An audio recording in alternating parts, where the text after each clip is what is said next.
Rico, suami dari aktris Angelica Simperler, sekaligus pemilik bisnis karaoke Ayu Ting Ting, tengah menghadapi somasi dari penyanyi asal Timur bernama Usman. Somasi ini dilayangkan kepada pihak karaoke Ayu Ting Ting atas dugaan pelanggaran hak cipta. Namun, menurut penuturan Rico saat ditemui di kantor Lembaga Manajemen Kolektif (LMK) di kawasan Kuningan, Jakarta Selatan pada Selasa 15/7/2025, ia menyatakan bahwa somasi tersebut salah alamat. Dalam hal ini, Ayu Ting Ting hanya berperan sebagai brand ambassador. Semua pengelolaan dan administrasi, termasuk pembayaran royalti, sepenuhnya menjadi tanggung jawab saya selaku pemilik, jelas Rico. Rico menambahkan bahwa pihaknya secara rutin dan tertib membayarkan royalti kepada LMK sebagai lembaga yang menaungi para pemilik hak cipta musik. Ia juga mengungkapkan bahwa sebelumnya Usman sudah memberikan informasi langsung ke pihak karaoke Ayu Ting Ting. Dalam kesempatan yang sama, Rico didampingi oleh jajaran petinggi LMK, antara lain Ketua LMK Dharma Oeratmangun, Johnny Marker, dan Ketua Harian Kolektif sekaligus Ketua PRO Intim, Perkumpulan Penyanyi Nasional Timur, Henry Noya. Henry menegaskan bahwa Usman merupakan anggota resmi dari PRO Intim dan telah secara konsisten menerima pembayaran royalti dari LMK selama 3 tahun terakhir. Kami belum tahu apa motif dari Pak Usman hingga melayangkan somasi, padahal dari sisi LMK, hak-haknya sudah kami bayarkan secara rutin, ujar Henry. Ia juga menyatakan dukungannya terhadap Rico dan karaoke Ayu Ting Ting. Kami akan menjadi garda terdepan dalam membela pihak yang sudah menjalankan kewajiban secara benar. Pak Rico merupakan salah satu pihak yang paling taat administrasi dan rutin membayar royalti sesuai regulasi yang berlaku. Tambahnya, dengan adanya klarifikasi ini, LMK berharap tidak ada lagi kesalahpahaman terkait proses distribusi royalti dan mengajak semua pihak untuk menyelesaikan permasalahan dengan jalur komunikasi yang tepat. Jadi duduk soalnya sebetulnya apa dan bagaimana nanti kita boleh menjelaskannya biar tuntas gitu. Iya, mungkin duduk soalnya dulu. Iya. Ya. Ya, jadi kemarin beberapa hari yang lalu kita punya outlet didatangi oleh penyanyi namanya Pak Usman, pencipta lagu juga. Dia tanyakan kenapa lagu kami ada di situ. Terus nggak lama besoknya langsung kirim somasi, terus saya bilang dari pihak karaoke bilang kita melalui LMKN, regulasinya kita ikutin regulasi LMKN, kita nggak mau bikin aturan sendiri, kita ikutin aturan yang berlaku yang sudah ditetapkan oleh pemerintah. Saya sudah info seperti itu, tapi langsung mereka respon, sebar di internet, di YouTube, di portal-portal berita. Jadi aku sebagai pemilik brand agak sedikit berpikir nih, maksudnya apa, tujuannya apa. Sedangkan setahu saya kita bertahun-tahun itu nggak pernah berhenti bayar, dan bisa dibilang kita nih karaoke paling banyak sumbangsinya ke teman-teman musisi di Indonesia. Kita buka lowongan kerja segala macam gitu. Mungkin sosialisasi LMKN ini yang banyak belum sampai ke teman-teman, dan teman-teman saya pun pencipta lagu, musisi banyak, termasuk saya juga dulu basicnya musisi, jadi paham betul. Nah tadi sudah tadi saya sudah ketemu sama teman-teman dari LMKN komisioner. Alhamdulillah LMKN luar biasa, jadi memang lembaga yang kredibilitasnya boleh lah. Jadi saya sudah dikasih gambaran jelas seperti apa. Memang aturannya, regulasinya kita harus ikutin regulasi yang ditetapkan. Kan nggak kebayang kalau misalkan semua penyanyi itu mensomasi ratusan ribu penyanyi. Mungkin karaoke nggak ada di Indonesia, hotel nggak boleh setel lagu, restoran nggak boleh setel lagu, selesai. Jadi industri ini nggak hidup. Makanya dengan adanya LMKN akhirnya ekosistemnya terbentuk dengan rapi. Nah makanya aku juga sempat kaget juga kok tiba-tiba ada somasi datang. Makanya aku tadi datang ke teman-teman komisioner, alhamdulillah disambut dengan baik. Oke, makasih Bang ya. Jadi nanti Perbidang bisa menjelaskannya, Pak Noya. Intinya bahwa LMKN itu sebuah lembaga yang dibentuk atas amanat Undang-Undang Nomor 28 Tahun 2014 tentang hak cipta, terkhusus mengatur tentang performing rights, bukan mechanical rights. Jadi ini juga harus terjelaskan. Yang diurusi oleh LMKN hanyalah performing rights, hak mengumumkan. Para pemilik hak cipta maupun hak terkait hanya bisa mendapatkan hak ekonominya manakala yang bersangkutan atau pemilik hak cipta maupun hak terkait itu memberikan kuasa atau terdaftar di salah satu lembaga manajemen kolektif. Di Indonesia ada sekian banyak lembaga manajemen kolektif. Oleh karena itu di pasal 89 Undang-Undang tentang hak cipta diatur bahwa lembaga manajemen kolektif nasional sebagai one gate policy. Polisi satu pintu. Gitu. Untuk mengurusi kegiatan performing rights di Indonesia. Untuk lebih lengkap, Bung Handrinoya SHMH dapat menjelaskannya sesuai dengan regulasi yang ada. Karena ini lembaga bantu pemerintah non-APBN, nomenklaturnya seperti itu. Silakan Pak Noya. Terima kasih Pak Ketua, Pak Riko, selamat datang teman-teman wartawan, terima kasih. Saya tertarik tadi pertanyaan teman-teman wartawan itu, bagaimana kalau dia belum menjadi anggota LMK? Sebelum menjawab itu, saya meneruskan apa yang disampaikan oleh Pak Dharma selaku Ketua LMKN. Jadi teman-teman sekalian, yang tadi sudah disampaikan oleh Pak Dharma, ada di dalam hak cipta itu ada dua hak yang timbul, hak moral dan hak ekonomi. LMKN sebagai lembaga bantu pemerintah non-APBN yang dibentuk oleh Menteri berdasarkan Undang-Undang 28 Tahun 2014 tentang hak cipta. Di dalam tata kelola royalti ada LMK dan LMKN. LMKN dibentuk oleh Menteri, LMK itu mendapat izin dari Menteri. Di dalam regulasi, di dalam Undang-Undang Hak Cipta mengatakan bahwa seseorang mau mengambil royalti atau mendapatkan hak ekonomi performing right harus mendaftarkan diri ke dalam sebuah lembaga manajemen kolektif. Pertanyaan yang menarik tadi adalah kalau dia belum dapat royalti, belum masuk ke satu LMK, bagaimana dapat royaltinya? Saya jawab berdasarkan undang-undang.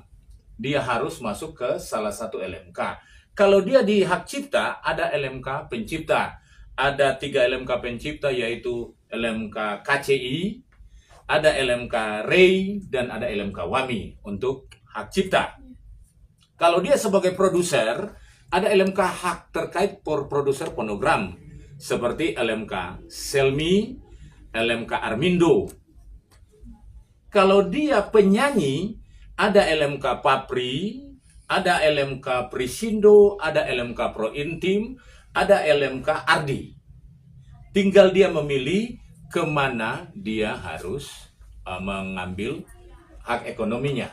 Persyaratannya masuk ke dalam LMK. Terkait permasalahan yang sementara terjadi yang Bang Riko alami ini, di dalam Undang-Undang Hak Cipta, Undang-Undang Republik Indonesia Nomor 28 Tahun 2014 tentang Hak Cipta, Pasal 87 ayat 4, tidak dianggap melanggar undang-undang ini apabila pemanfaatan karya sudah membayar kepada LMKN.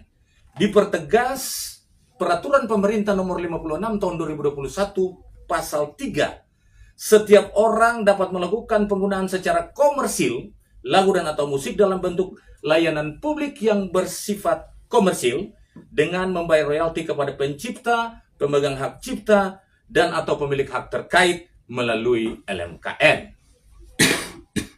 Jadi saya pikir tidak ada masalah dalam hal ini karena brand Pariko punya sudah membayar kepada LMKN dan LMKN sudah memberikan sertifikasi lisensi kepada brand karaoke-nya Pak Riko. Jadi tidak ada pertanggungjawaban dalam bentuk pidana ataupun perdata berdasarkan regulasi ini.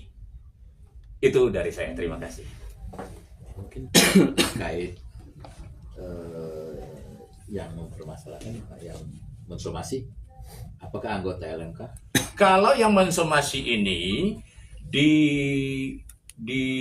LMK hak terkait, itu dia masuk ke dalam LMK Pro Intim.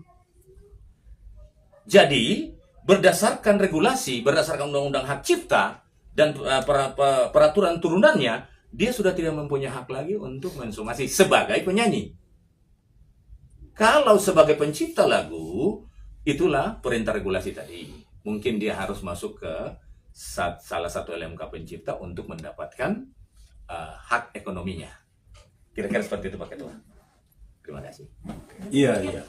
Jadi yang harus dicek betul itu adalah tadi sudah ada data bahwa sebagai pemilik hak terkait, sebagai penyanyi ataupun mungkin dia produksi sendiri, nah dia sebagai pelaku pertunjukan, sebagai penyanyi yang bersangkutan menurut data adalah pemberi kuasa yang disebut anggota di LMK Pro Intim. Ya. Nah itu nanti mendapatkan royalti melalui LMK Pro Intim. Begitu. Nah, sebagai pencipta lagu, apakah lagu ini milik yang bersangkutan? Kita harus mengecek lagi apakah yang bersangkutan sudah menjadi anggota pemberi kuasa di salah satu LMK hak terkait.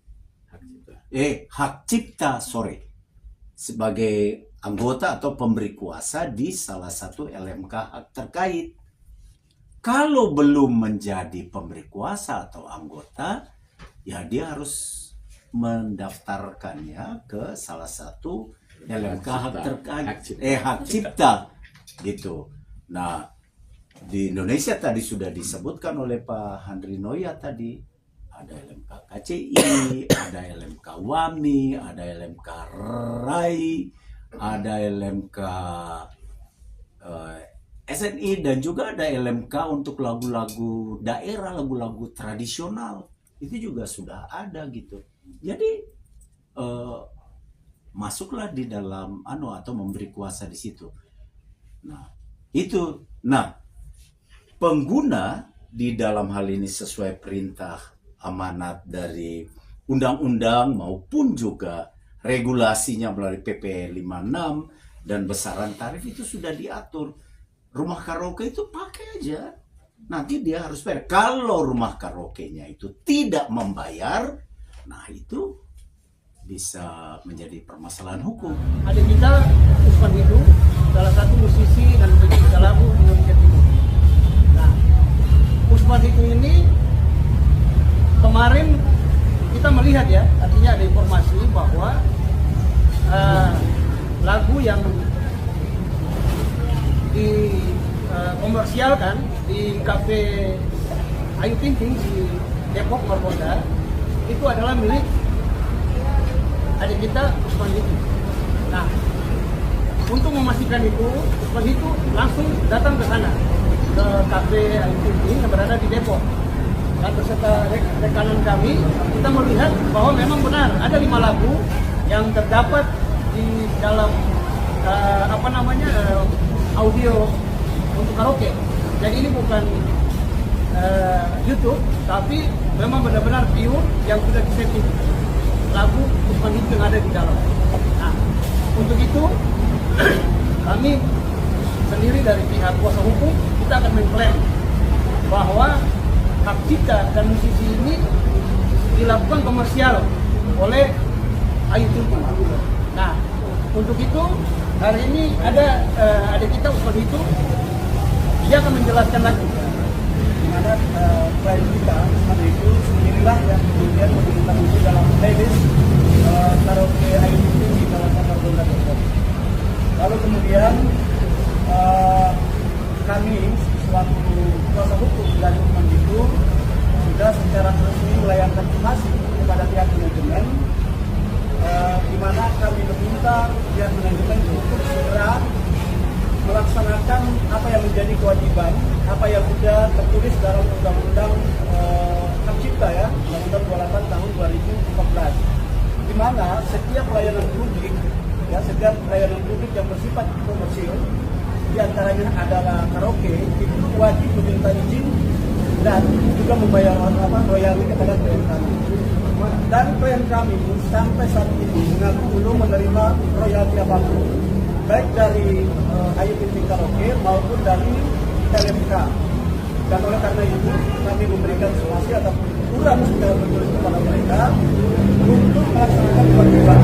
Tentu ada konsekuensinya apabila dalam somasi kita ini tidak ditanggapi secara serius oleh manajemen dari Ayu Ting Ting Karaoke, maka sudah barang tentu akan kami mempertimbangkan melakukan upaya hukum.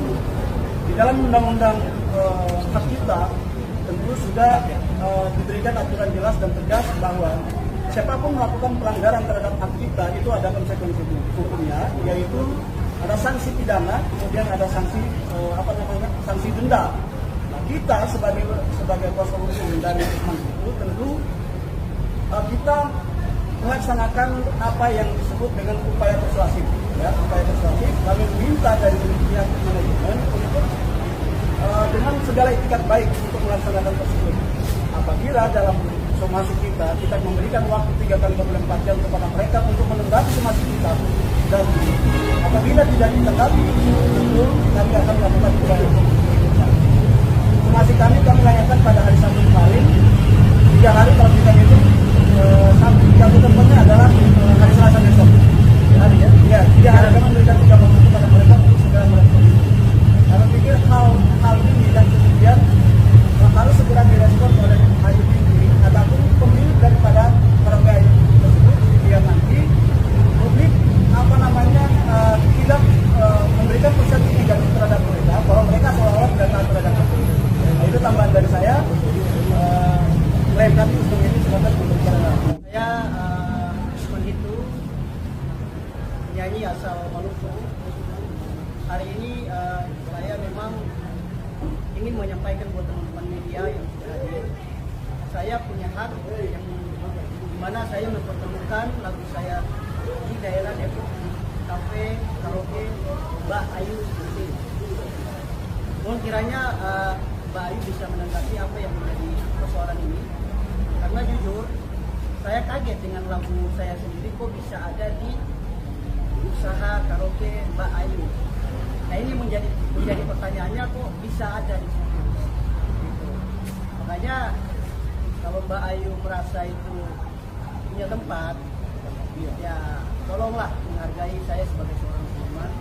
Ya, saya pikir Mbak Ayu ini seorang penyanyi yang betul-betul dari bawah juga sama seperti saya. Walaupun saya berbeda level sama dia, tapi saya bukan lokal dari daerah, tapi kita mungkin sama. Artinya apa yang menjadi penemuan lagu dari saya sendiri, yaitu lagu Oleh-oleh, terus sampai dua, terus pandang pertama, onde-onde, beta sesangka. Nah, ini hak saya sebagai pemilik lagu ini.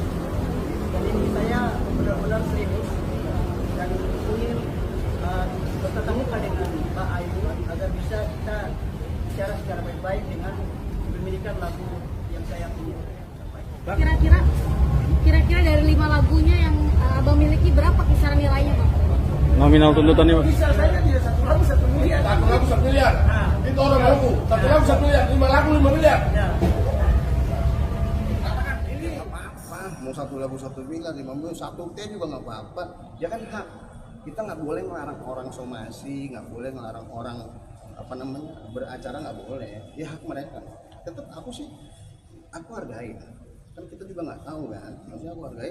Ya silakan. Ya, tetap kalau aku akan kembalikan lagi ke LMKN. Karena memang kita ikutin aturan yang sudah ditetapkan bersama. Ya nggak apa-apa, mau 1 lagu 1 miliar, 5 miliar, 1 T juga nggak apa-apa. Ya kan hak. Kita nggak boleh melarang orang somasi, nggak boleh melarang orang beracara, nggak boleh. Ya hak mereka. Tetap aku hargai.